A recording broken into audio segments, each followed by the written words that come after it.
So let's start with good morning, everybody. I said good. I said everybody. Good morning, everybody. Good. That's a little better. So thank you for being here on this. I'm told it's Black Friday today. Is that right? So thanks for being here rather than out there. So, ladies and gentlemen, beyond tolerance, what lies beyond tolerance? What's the space on the other side of tolerance? Is it a breaking point? Is it a bursting of the dam when you feel that I just can't put up this pretense anymore? I'm tired of being politically correct.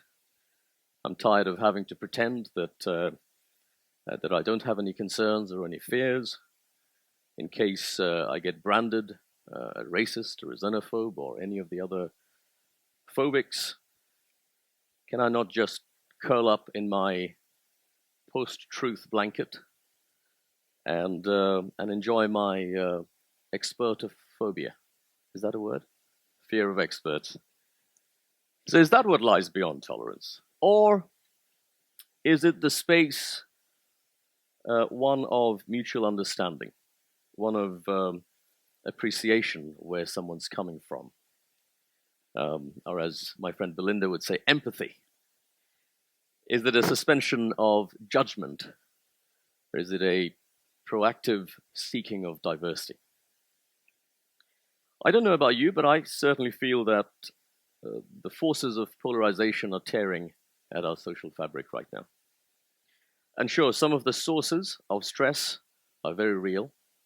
Economic, demographic, technology challenges, the fourth industrial revolution even.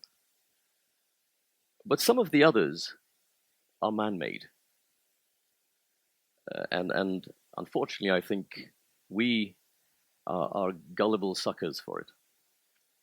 We all have our biases, we have our prejudices, we have fears, grievances, and all of that are very legitimate. But when we let all of these get hijacked and whipped up from frustration to rage, from rage to hate, and sometimes to violence, that becomes an issue. I think we've become rusty at constructive conflict. So if you disagree with me, it must mean that I hate your guts. Straight away, I will question your integrity and your motivation. I just can't isolate the person from the disagreement.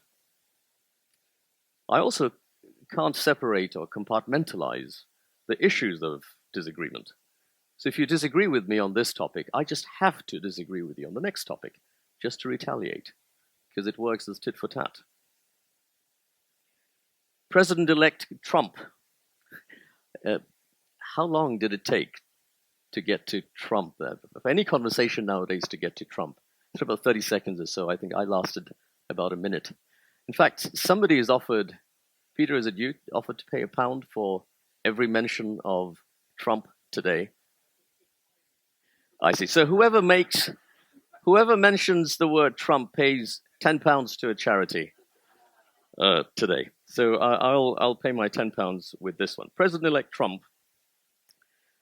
2 tweets from him recently, if anyone's been following. So first one, the cast and producers of Hamilton should immediately apologize to Mike Pence. Nothing wrong with that. The other one, I cancelled today's meeting with the New York Times when the terms and conditions of the meeting changed. Again, nothing wrong with that. Except that he had inserted 2 clauses into each of those. So the first one read, the cast and producers of Hamilton, which I hear is highly overrated, should immediately apologize to Mike Pence. The second one says, I cancelled today's meeting with the failing New York Times. It wasn't failing 5 minutes ago when the meeting was still on. But in both cases, the descriptive clauses don't really, they might be true, but they don't add to the argument. The only purpose is to attack and denigrate the subject of your conversation. But don't laugh too loudly. I don't think this is an aberration. I think you and I do it all the time. And there are real consequences to that. Closer to home, Brexit and some of the parts of that debate, fears around migration, homophobia, bashing of judges that you don't agree with, or even generalized bashing of certain professions and those apparently evil but unnamed big corporations that we like to talk about. The license for all forms of generalized hate, religious, secular, right-wing, left-wing, they all come from the same place. So today we'd like to see which of these possibilities lie beyond tolerance. And I'm extremely excited about the distinction and the sheer variety of the speakers that we'll hear from today. Education, business, academia, arts and entertainment, politics, media, social media.